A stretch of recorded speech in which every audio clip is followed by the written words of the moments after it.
Punjab government ने chief justice Lahore high court की consultation से 23 जून 2026 को प्रॉपर्टी ट्रिब्यूनल का नोटिफिकेशन जारी कर दिया है, जिसमें तकरीबन 36 इजला में प्रॉपर्टी ट्रिब्यूनल पे एडिशनल सेशन जजेस अपॉइंट कर दिए हैं। नोटिफिकेशन हम आपकी स्क्रीन पे शेयर कर रहे हैं, आप इसको देख लें। इससे पहले लाहौर हाई कोर्ट ने नोटिफिकेशन किया था, उसके बाद ये अब फाइनल नोटिफिकेशन हो गया है। नोटिफिकेशन जी आपके सामने आ गया। नोटिफिकेशन का बड़ा शोर था और अब नोटिफिकेशन हो गया, प्रॉपर्टी ट्रिब्यूनल बन गया। अब सवाल हमारे सामने आता है कि प्रॉपर्टी ट्रिब्यूनल है क्या, कौन से केसेस समाअत करेंगे, दरखास्त कहाँ दायर होगी, कितने दिनों में फैसला होगा।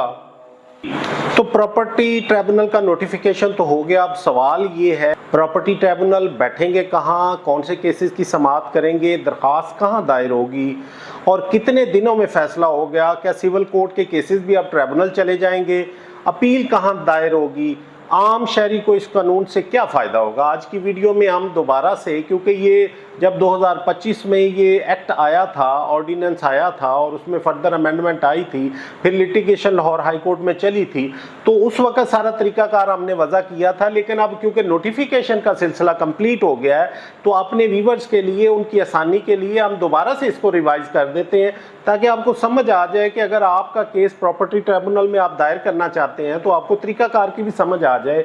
अगर आपका केस सिविल कोर्ट में चल रहा है, अगर आपका केस सेशन कोर्ट में चल रहा है या दीगर किसी भी जगह पे रेवेन्यू अथॉरिटी के पास चल रहा है, तो क्या आप अपना केस इस प्रॉपर्टी ट्रिब्यूनल में ला सकते हैं।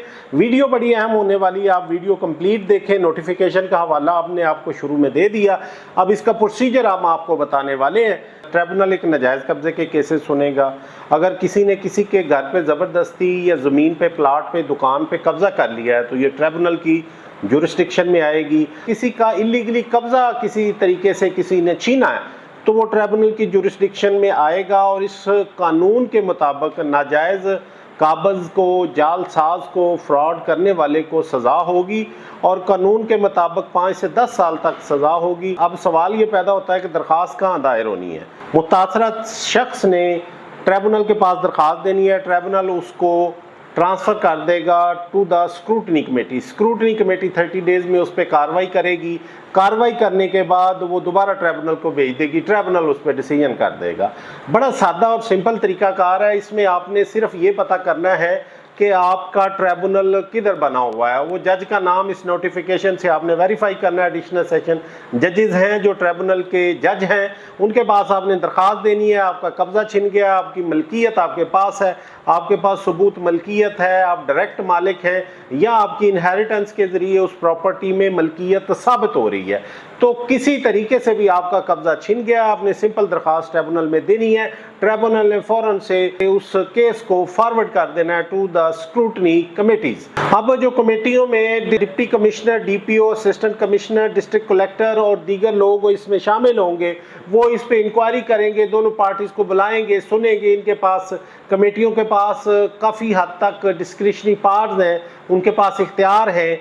अगर वो दोनों पार्टीज इस बात पे एग्री हो कि वो म्यूचुअली अपना कब्जा वापस करना चाह रहे हो, तो वो कब्जे का ले दे करके रिपोर्ट जो है ट्रिब्यूनल को भेज देंगे, ट्रिब्यूनल उसमें ऑर्डर बना देगा।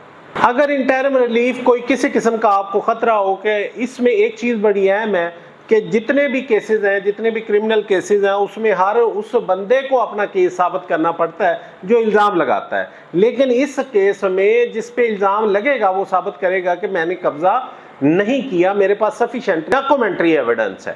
अगर इस दौरान आपके कब्जे पे कोई एफर्ट कर रहा है और आपको ये लग रहा है कि आपसे कब्जा छीन के कहीं और ना वो कब्जा ट्रांसफर कर दे, आपने स्टे लेना है या उसने अटेम्प्ट की है कब्जे की, अगर कोई अटेम्प्ट भी करता है कब्जे की, तो भी आप ट्रिब्यूनल में जा सकते हैं और उस अटेम्प्ट पे आप स्टे भी मांग सकते हैं। वो ट्रिब्यूनल आपको स्टे देगा, चाहे आपका केस अभी कमेटियों के पास चल रहा है या ट्रिब्यूनल में अभी सबमिट ही किया है। तो दोनों सूरतों में अगर आपको स्टे की जरूरत पड़े, कोई ऐसी हालात वाकया हो जाए, आपको स्टेटस को लेना पड़ जाए, आपको कोई अर्जेंसी आ जाए, तो फौरन से आपने ट्रिब्यूनल में एप्लीकेशन देनी है, तो आपको स्टे मिल जाएगा। तो उनकी जो सबसे अहम बात है वो उसका जो टाइम लिमिट है, ये इसमें सबसे अहम बात है कि सबसे पहले फ़ौरन से ट्रिब्यूनल के पास आपने दरख्वास्त दे दी, उन्होंने 30 डेज़ के बाद उन्होंने डिसीजन कर दिया, 30 डेज़ के अंदर अंदर, और वो फिर ट्रिब्यूनल को वापस भेज देंगे। ट्रिब्यूनल उसमें डिसीजन करके अपना ऑर्डर कर देगा और फिर उसकी एग्जीक्यूशन रिक्वायर्ड हुई तो उसकी एग्जीक्यूशन भी करवाएगा।